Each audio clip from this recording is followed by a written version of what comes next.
जय माता दी दोस्तों, स्वागत है आपका हमारे YouTube चैनल पर। आज आप इस वीडियो में सुनेंगे विनायक चतुर्थी की पौराणिक कथा। तो आइए करते हैं कथा को प्रारंभ। श्री गणेश चतुर्थी व्रत की पौराणिक कथा के अनुसार एक बार भगवान शिव तथा माता पार्वती नर्मदा नदी के किनारे बैठे थे। वहां माता पार्वती ने भगवान शिव से समय व्यतीत करने के लिए चौपड़ खेलने को कहा। शिव चौपड़ खेलने के लिए तैयार हो गए, परंतु इस खेल में हार जीत का फैसला कौन करेगा, यह प्रश्न उनके समक्ष उठा।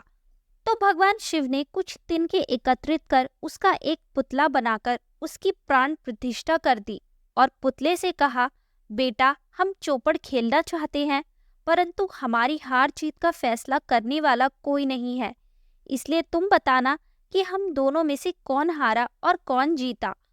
उसके बाद भगवान शिव और माता पार्वती का चौपड़ खेल शुरू हो गया। यह खेल 3 बार खेला गया और संयोग से तीनों बार माता पार्वती ही जीत गई। खेल समाप्त होने के बाद बालक से हार जीत का फैसला करने के लिए कहा गया, तो उस बालक ने महादेव को विजयी बताया। यह सुनकर माता पार्वती क्रोधित हो गई और क्रोध में उन्होंने बालक को लंगड़ा होने, कीचड़ में पड़े रहने का श्राप दे दिया। बालक ने माता पार्वती से माफी मांगी और कहा कि यह मुझसे अज्ञानतावश ऐसा हुआ है, मैंने किसी द्वेष भाव में ऐसा नहीं किया।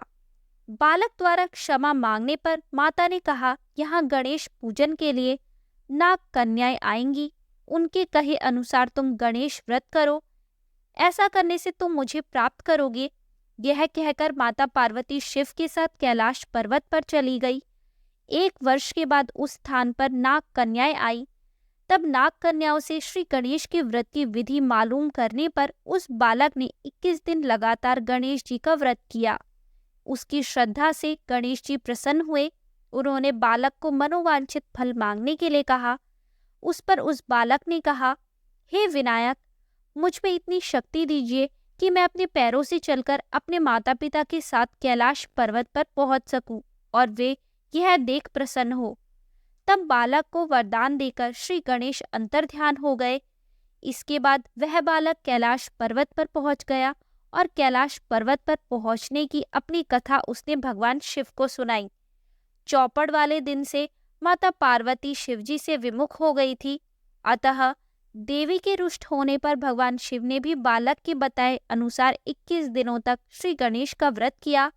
इस व्रत के प्रभाव से माता पार्वती के मन से भगवान शिव के लिए जो नाराजगी थी वह समाप्त हो गई। तब यह व्रत विधि भगवान शंकर ने माता पार्वती को बताई। यह सुनकर माता पार्वती के मन में भी अपने पुत्र कार्तिकेय से मिलने की इच्छा जागृत हुई। तब माता पार्वती ने भी 21 दिन तक श्री गणेश का व्रत किया तथा दूर्वा, फूल और लड्डुओं से गणेश जी का पूजन अर्चन किया। व्रत के 21वें दिन कार्तिकेय स्वयं माता पार्वती जी से आ मिले। उस दिन से श्री गणेश चतुर्थी का यह व्रत समस्त मनोकामनाओं की पूर्ति करने वाला व्रत माना जाता है।